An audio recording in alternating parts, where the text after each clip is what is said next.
Gents, good evening. Scott from HeyUGuys. Funny, hey, you guys. I was just about to say that. How you doing? You're a lovely writer. Oh yeah, amazing. Congratulations on this film, guys. It is wonderful. Tell me about disco moves, because I'll be honest, I can't dance very well, and I now look up to you as inspirations. This is a Northern Soul move right here. See that? And that we had an amazing dance teacher called Drina.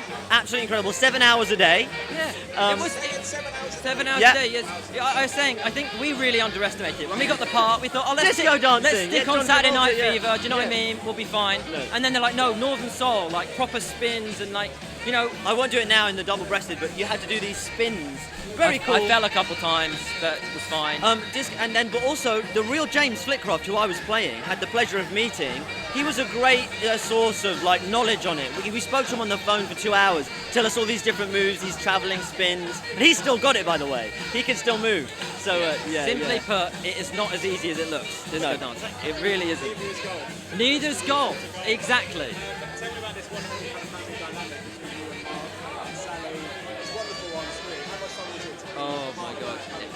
It was so much fun. We felt like a family instantly because of Mark and Sally and how comforting they are.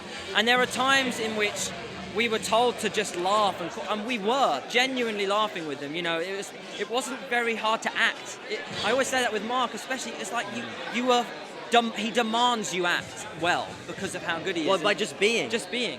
So you really feel like you're just being, and it's very natural. There was a lot of improv on set, so we just felt like a family. It felt like a family, honestly. You know, we'd be with Sally going, have you made any sandwiches tonight, Mum? Yeah, in between takes, just talking about normal things. And that is really conducive to such a lovely environment to work in. There's such lovely people. We felt like a family. When we're in between takes in our little trailer, we'd argue. You could almost feel like you're in. You could have a tea, you know. Yeah. It's such a staple of a British film, and there's so many sandwiches and so many cups of tea being consumed. That's a good part of, I think, capture the history. So back in the 80s, that's what people do. They do it now.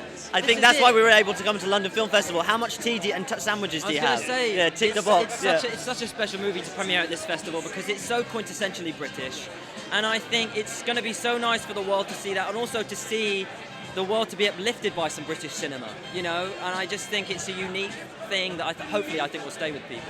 I just wanted to ask you a bit about Craig. He's such a visionary director. He's so kind of distinctive in his ways, and he made 2 amazing movies so far. What was it like being part of him? Because there's a real kind of magic behind his direction.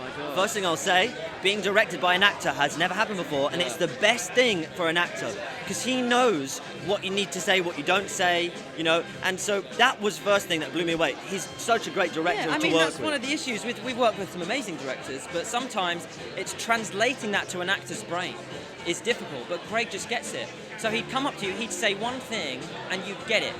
You just get it because he's an actor, he's been there. But the main thing we need to say about Craig and his directing is that he's so calm. Like, on sets, a lot of things arise. The car won't work, or the lights won't turn. Nothing was a problem.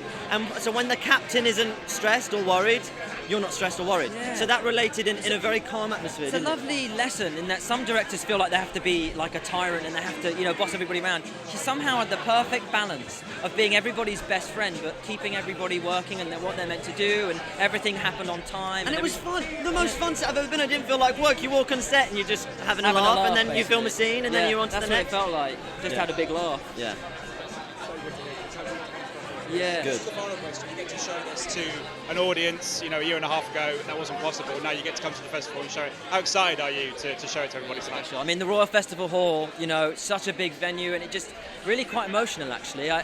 We weren't really sure what was going to happen with it. We shot this in the height of the pandemic, and the fact that we're here with everybody, this isn't virtual, you know, this could have been on Zoom, you know, so feel very grateful. And I can't wait for everyone to see it. This is, you know, we have had a tough year, tough couple of years. This is the movie you want to watch to pick you up, make you feel, you know, some love and family is important. 100%. It's lovely to talk to you. Pleasure. Have a good evening. Thank you so much. You too. Ladies and gentlemen, you're watching Hey You Guys! Hey You Guys, huh? Hey You Guys. Is that from the Goonies? It is indeed, yes. Nice. Hey